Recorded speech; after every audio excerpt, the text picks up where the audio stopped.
Halo, selamat pagi anak-anak. Apa kabar? Semoga kalian selalu dalam keadaan sehat ya. Oke, video pembelajaran yang akan Lause kirimkan pada hari ini, hari Jumat, tanggal 15 Januari 2021. Kita masih ada pada tema 6, yaitu cita-citaku. Dan hari ini Lause akan masuk ke subtema 2, hebatnya cita-citaku. Hari ini Lause akan melanjutkan pembelajaran kita waktu Jum pada hari Rabu kemarin, yaitu pembelajaran 3 dan 4.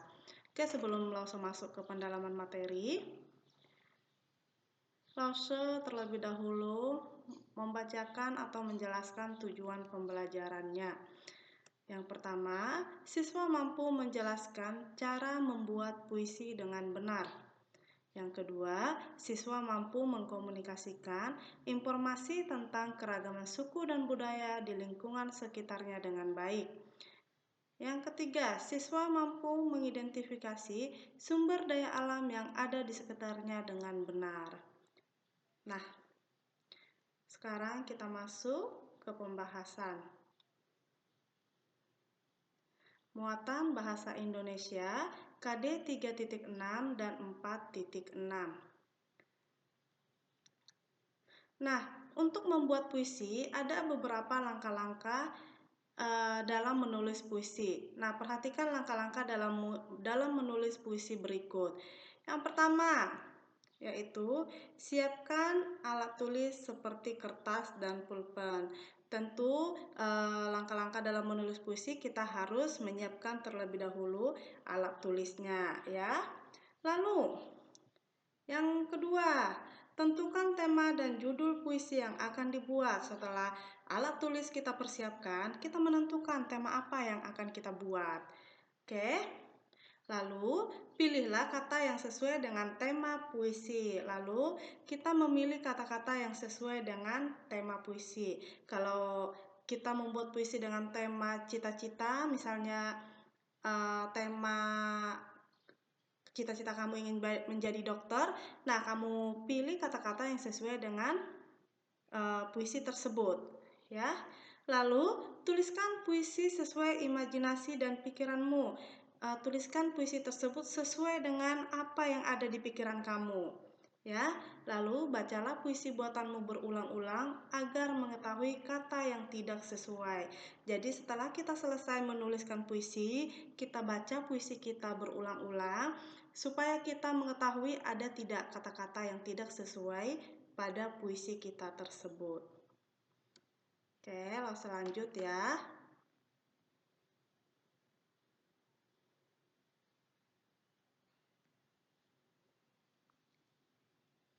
Nah, perhatikan langkah-langkah menentukan makna puisi karya pribadi berikut. Tentukan tema puisi. Nah, langkah-langkah menentukan makna puisi karya pribadi antara lain, tentukan terlebih dahulu tema puisi. Lalu, temukan hal-hal penting dalam puisimu dengan menggunakan kata tanya apa, siapa, bagaimana, dan di mana. Cari arti kata yang sulit. Lalu, setelah kita membuat puisi, untuk mengetahui makna dari puisi tersebut, kita cari arti kata-kata yang sulit. Nah, lalu tentukan makna setiap lirik puisi. Nah, dari setiap lirik puisi kita bisa menentukan, kita tentukan dulu apa maknanya. Lalu, buatlah kalimat yang mewakili makna setiap lirik puisi. Dan yang terakhir, rangkailah kalimat yang berisi makna setiap lirik atau memaknai bait puisi.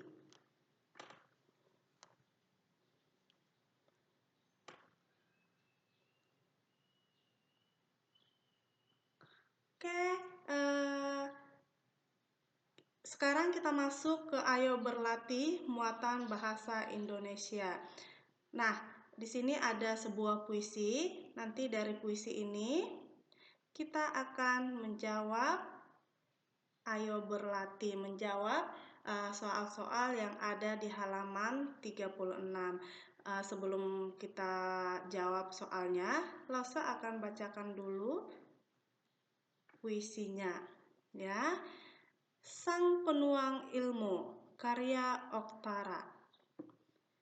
Kau tuliskan semua yang kau tahu, kau tuangkan ilmu dalam lembaran-lembaran, kau bangun jendela dunia dalam sebenda buku.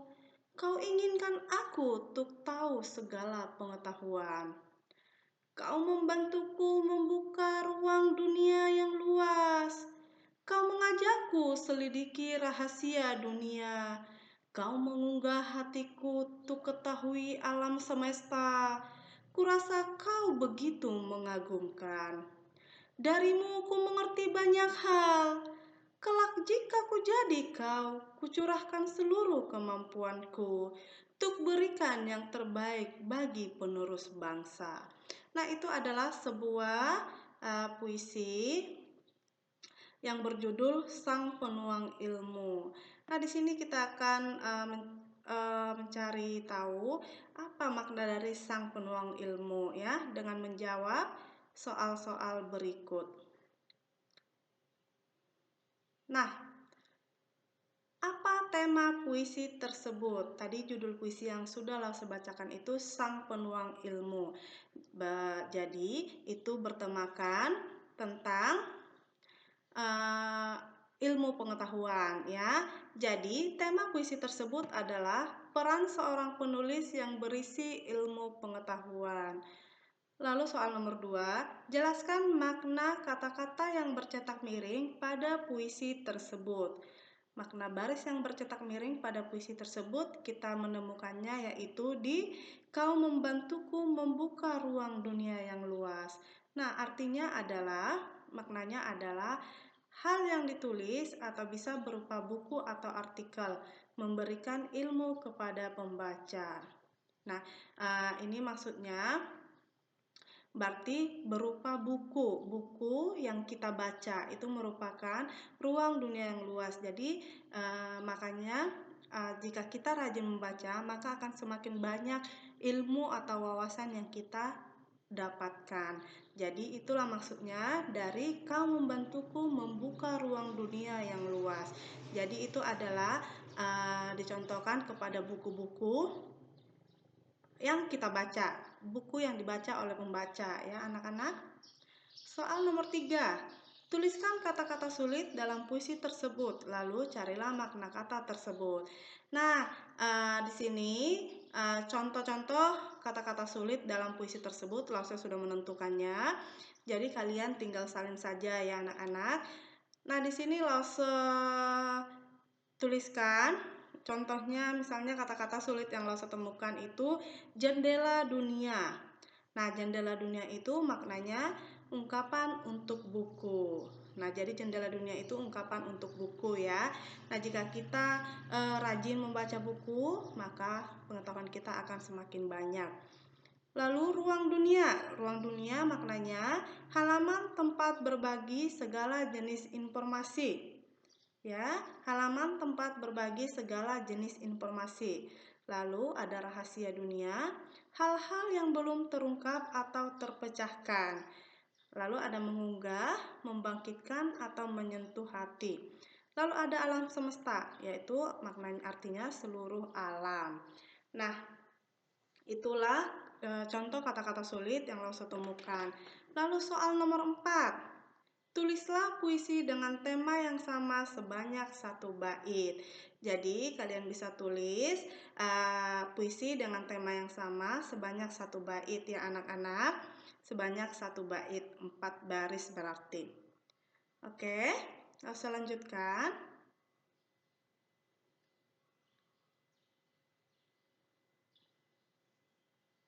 Ayo berlatih yang ada di halaman 40.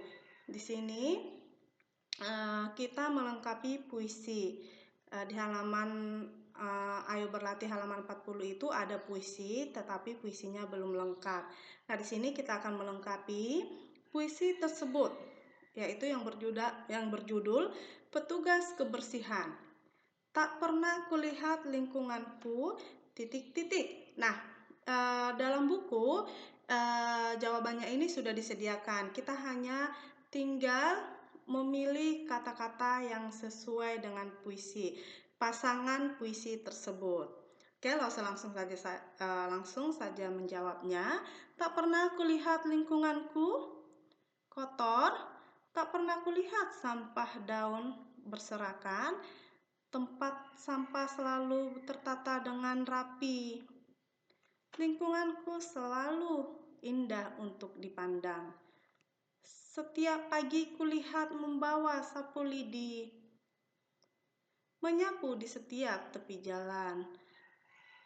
Lingkunganku bebas dari bahaya banjir, karena tidak ada sampah yang menyumbat saluran air. Nah, inilah jawabannya yang sudah Lause cocokkan dengan kata-kata yang sudah tersedia dalam buku.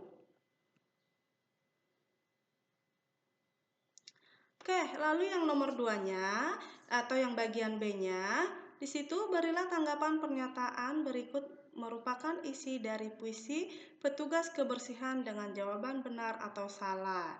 Nah, di situ ada pernyataan pentingnya peran petugas kebersihan di lingkungan, yaitu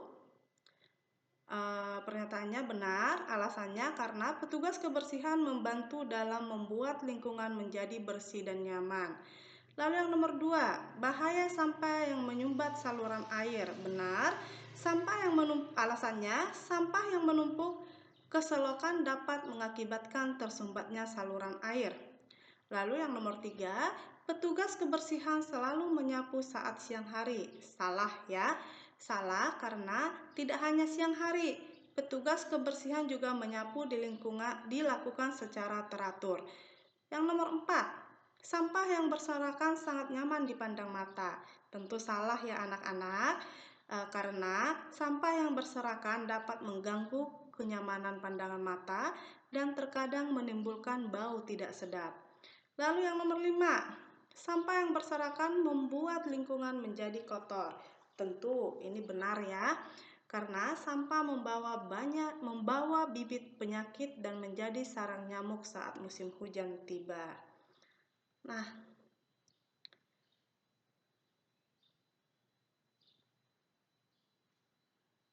oke, sampai di situ ayo berlatih muatan bahasa Indonesia. Sekarang kita masuk ke pembahasan materi muatan IPS KD 3.1 dan 4.1. Menjelaskan manfaat sumber daya alam bagi kehidupan. Nah, perhatikan contoh sumber daya alam dan manfaatnya berikut. Yang pertama, sumber daya alam yang dapat diperbaharui. Di situ ada bahan pangan sehari-hari, komoditi yang memiliki nilai ekonomi, bahan baku, berbagai olahan makanan. Nah, pada gambar kita bisa memperhatikan bahwa itu adalah bahan pangan sehari-hari ya, karena di situ ada sayur, ada sayur-sayuran ya. Lalu, gambar yang kedua, itu adalah gambar hewan kerbau. Nah, manfaatnya adalah diambil daging atau susunya, tenaganya untuk membajak sawah, kotorannya dijadikan bahan pupuk. Nah, itu manfaat hewan bagi manusia. Lalu, kita masuk ke manfaat sumber daya alam bagi kehidupan. Nah, pada gambar pertama tadi ada bahan makanan dan hewan manfaatnya bagi kita. Nah, di sini manfaat yang kedua yaitu sumber daya alam yang tidak dapat diperbarui. Kalau gambar yang pertama tadi yang nomor 1 yaitu manfaat sumber daya alam yang dapat diperbarui bagi manusia. Nah, sekarang kita akan membahas manfaat sumber daya alam yang tidak dapat diperbarui bagi manusia. Di sini ada bahan bakar untuk alat transportasi, bahan baku industri baja, sumber energi pembangkit listrik. Nah, gambar yang kedua, bahan bakar untuk mesin kendaraan, bahan baku pembuatan plastik, bahan baku pembuatan pelumas.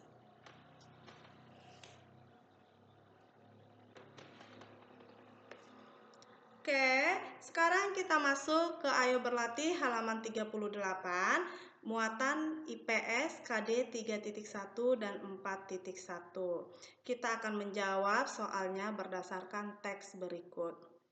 Anak-anak, kalian dengarkan, langsung baca dulu teksnya. Nanti dari teks ini kita akan menjawab pertanyaannya ya. Oke, Banjarmasin, kota 1000 sungai. Kota Banjarmasin adalah ibu kota Provinsi Kalimantan Selatan. Banjarmasin merupakan salah satu kota terpadat di Pulau Kalimantan. Selain itu, kota ini juga disebut sebagai kota 1000 sungai karena memiliki banyak sungai. Bagi masyarakat Banjarmasin, sungai menjadi pusat kegiatan mereka, terutama kegiatan transportasi dan perdagangan. Kota Banjarmasin terkenal dengan pasar terapungnya. Pasar terapung adalah pasar tradisional yang aktivitasnya dilakukan di atas air sungai menggunakan perahu. Biasanya, pasar terapung mulai ramai sejak subuh hingga menjelang siang. Barang dagangan yang dijual berupa buah-buahan, sayur-sayuran, dan kue-kue tradisional.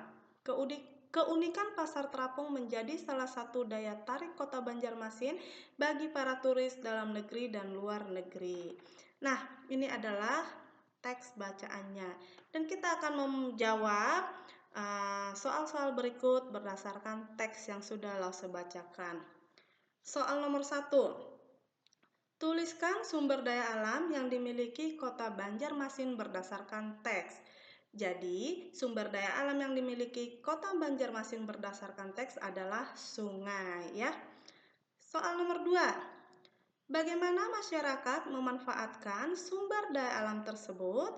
Nah, jawabannya, cara masyarakat memanfaatkan sumber daya alam tersebut adalah memanfaatkannya untuk keperluan transportasi dan perdagangan. Soal nomor 3. Tuliskan manfaat sumber daya alam tersebut bagi lingkungan sekitar. Nah, manfaat sumber daya alam tersebut bagi lingkungan sekitar adalah membuka lapangan pekerjaan bagi masyarakat sekitar dan memperkenalkan kebudayaannya. Nah, itulah jawaban nomor 3.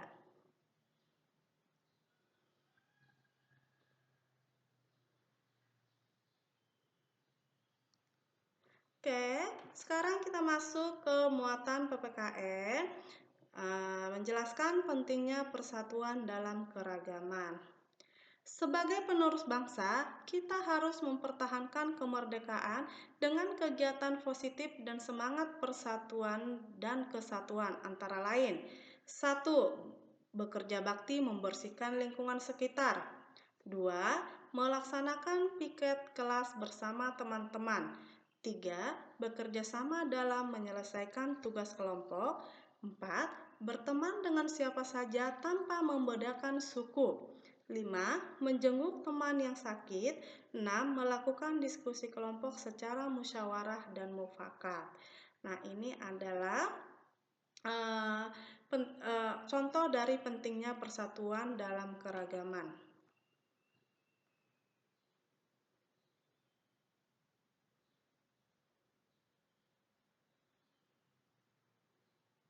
Lalu, kita akan menjelaskan keragaman di lingkungan rumah.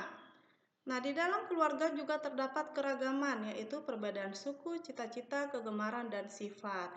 Nah, di dalam keluarga juga masih ada terdapat keberagaman ya. Misalnya di rumah kita, di rumah kalian juga pasti terdapat keberagaman, baik itu keberagaman sifat, fisik, suku, karena tidak semua dari satu keluarga itu sukunya sama. Pasti ada satu keluarga itu suku yang berbeda ya. Baik itu mungkin suku papanya beda dengan suku mamanya. Nah, jadi keberagaman itu kita temukan di mana-mana. Bahkan di keluarga juga, di dalam keluarga juga kita menemukan keberagaman. Nah, yang paling sering kita temukan di dalam keberagaman yang ada dalam keluarga adalah suku, cita-cita, kegemaran, dan sifat, ya. Nah, di sini ada contoh keluarga Dedi. Ayah Dedi di sini berasal dari suku Aceh dan ibunya berasal dari suku Betawi.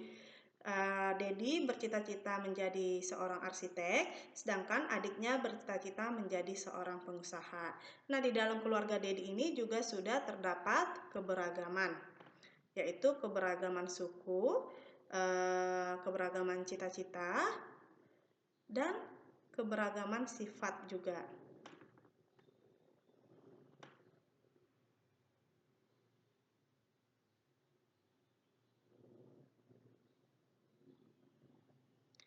Keberagaman ini tidak membuat keluarga Dedi terpecah belah. Mereka saling menghormati dan mendukung. Namun, keberagaman yang terdapat pada keluarga Dedi itu tidak membuat mereka terpecah belah, tetapi mereka saling menghormati. Walaupun Dedi dengan adiknya berbeda cita-cita, tetapi mereka berdua saling menghormati dan saling mendukung ya. Jadi, ini yang harus kita terapkan di lingkungan rumah kita juga.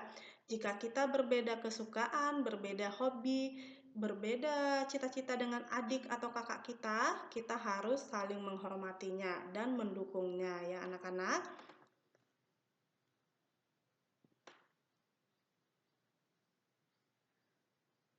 Oke, sekarang kita masuk ke Ayo Berlatih Lagi yang ada di halaman 42, muatan PPKN KD 3.3.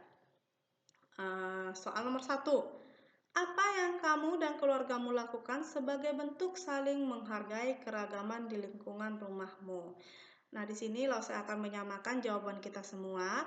Lause akan menjawab sendiri jawabannya supaya jawaban kalian semuanya sama ya anak-anak. Nah, jawabannya adalah hal yang dapat dilakukan sebagai bentuk saling menghargai keragaman di lingkungan rumah antara lain A. Tidak mengejek kegemaran satu sama lainnya antar anggota keluarga. B. Saling mendukung cita-cita sehingga tercipta kerukunan di dalam anggota keluarga. Lalu soal nomor 2. Kamu sedang mendengarkan musik. Kakakmu sedang belajar untuk ulangan.